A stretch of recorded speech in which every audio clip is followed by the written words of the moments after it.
what is really debate politics, religion, educated people, or poor people, pastor, minister, all the above trend is world population over.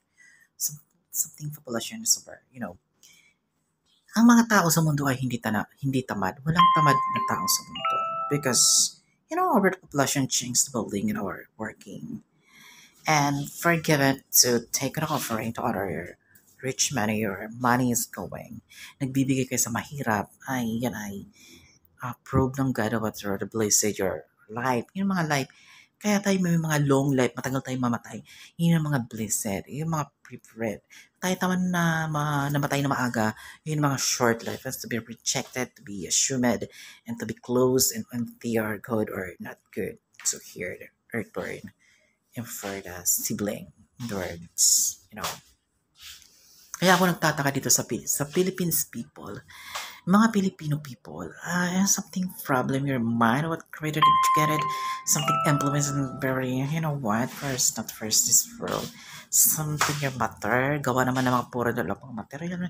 Ano gusto nyo pala, may matatalino kayo, hindi kayo matatalino, mga bubo kayo, helper, utusan, whatever, dirty and disgusting, anything, and bad savings or your bad action. You know what? Kung gusto niyo ng debate, Mr. President, politics, profession, scientist, astronaut, doctor, whatever, to me is action. In this page to my YouTube channel, follow me right now. And this. You know what? Kaya nga sa akin, I want a miracle in this world about Christ. Ayaw nga ako bigyan ng Christ ng maraming money. I want to money in the president. Bigyan mo ako pera ng million. Ayaw pumayag sa akin ng Christ. It may control the world kasi it's to be rejected. To be a show and train for the glory. But having so abounded my life in this earth is going to hell. So action knowledge about me.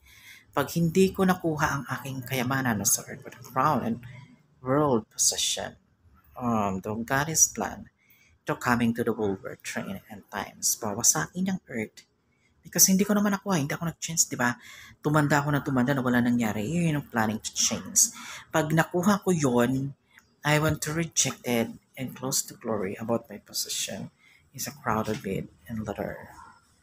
Heaven and earth and hell. Ibig sabihin, i-reject na ako nila, wala na akong doon, history at wala na akong park. Kasi pinili kong mabuhay sa earth, sa kayamanan o change successful. Hindi ko naman nakukuha.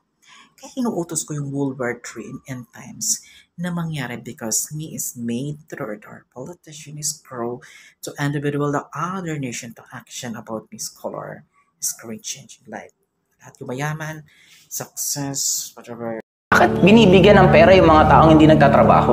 Marami lang talaga taong tamad. Tamad lang talaga? Tamad lang. Tapos, yung ginagawa ng tamad, may 4Ps tayo sa government. Bakit binibigyan ng pera yung mga taong hindi nagtatrabaho? Anong ibig sabihin? Anong tinuturo natin? Parang ito, may tao ka. May tao ka sweldohan, pero hindi mo, kahit wala kang gawin, bibigyan kita. Magtatrabaho pa ba yan? Hindi na. No. Bakit binibigyan? Masyado natin binibida for the poor, mga slogan ng politiko, lagi for the poor, for the... Alam mo kapatid, I disagree dun kung sino man ang may sabi nung na pagka tinutulungan mo yung kapwa mo, tinuturuan mo raw maging tamad.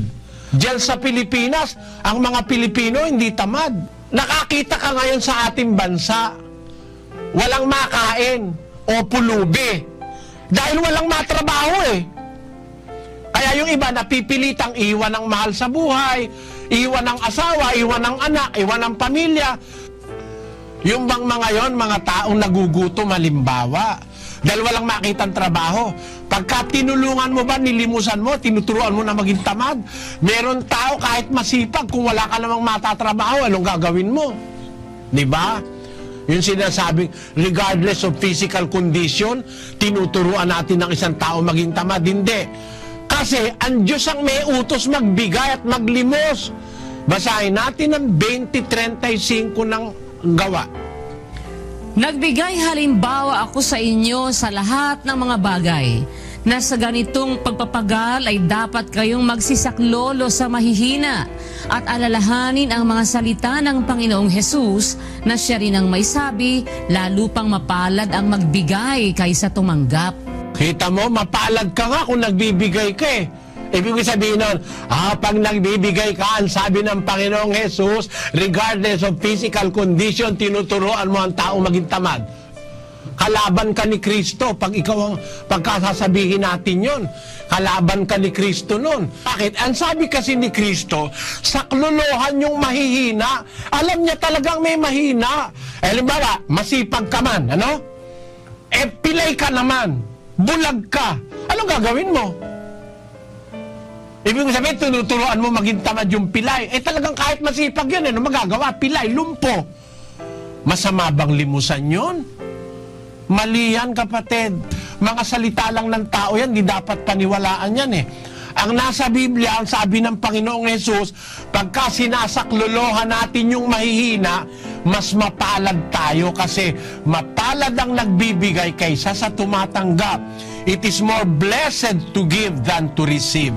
So, dapat tayong magbigay at pagka nagbibigay tayo ng limos, ang sabi ni Kristo sa Mateo ganito, sa Kapitulo 6, versikulo 2. Kaya nga, pagka ikaw ay naglilimos, ay huwag kang tutugtog ng pakakak sa harap mo, na gaya ng ginagawa ng mga mapagpaimbabaw sa mga sinagoga at sa mga daan, upang sila'y magkapuri sa mga tao. Katotohanan ang sinasabi ko sa inyo, tinanggap na nila ang sa kanila'y ganti. Tatapwat pagka ikaw ay naglilimos, ay huwag maalaman ng iyong kaliwang kamay ang ginagawa ng iyong kanang kamay, upang ang iyong paglilimos ay malihim, at ang iyong ama na nakakakita sa lihim ay gagantihin ka. Nakita mo, kapatid, pag maglilimos ka, may utos pa si Kristo eh.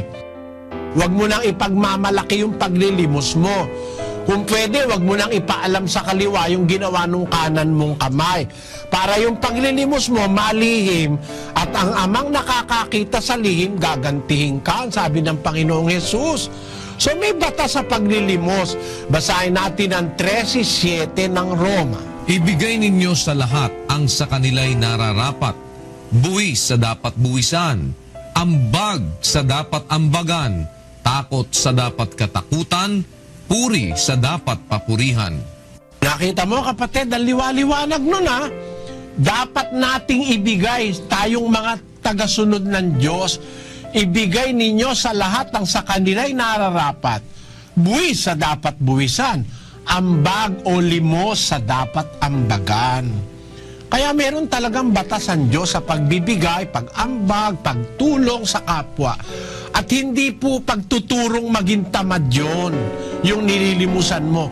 O yung tinutulungan mo, hindi pagtuturong maging tamad. Kasi lalo na kung ang lilimusan mo, mga physically incapacitated, mga taong walang magagawa sa buhay, ay para mo nang pinaginhawa sila ng kapiraso sa iyong ililimos. Kaya ako, pagka may lumalapit sa akin, mga nagpapalimos, kung magagawa ko rin lang, nagbibigay ako eh. Sabi nyo iba, miyembro ng sindikato yan. Ano, pakialam ko. Basta't kaya ako naglimos eh. Lumalapit itong taong may pakita ko, na pagkakita ko mahirap eh. Kung siya ba ay miyembro ng sindikato, niloloko niya ako, siya managot. Ako, nakasunod ako sa utos. Nasunod ko yung utos na magmahal sa kapwa. Then naglimos ako. Sabi ni iba, ka mabibigay, miyembro ng sindikato. Pabayaan mo sila. Kahit pa miyembro ng sindikato kahit na nakakain naman siya, di ba? Kasi ganun ako kung maglimos eh. Yung makakakain man lang siya. Hindi naman ako agaya ng iba, kung maglimos, wala mang mabibili. Bibigyan ng piso, mabibili mo ron. Yung apo ko, binigyan ko 10. Ko, hindi kasya to, sabi ng apo ko. 10 piso na ano ba mabibili ng 10? Bibigyan mo ng piso, kawawa naman. Pag maglilimos ka, sana isang tanghalian.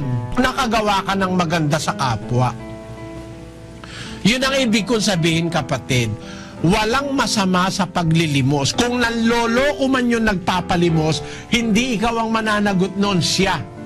At ikaw naman, magiging maswerte ka sa Diyos dahil naglimos ka, dahil naaawa ka. Kaya natin ang 5:7 ng Mateo. Mapapalad ang mga mahabagin sapagkat sila'y kahahabagan. Ayon, mapalad ang mga mahabagin sapagkat sila'y kahahabagan. O hindi masama ang mahabag o maglimos, tumulong sa kapwa, walang masama dyan.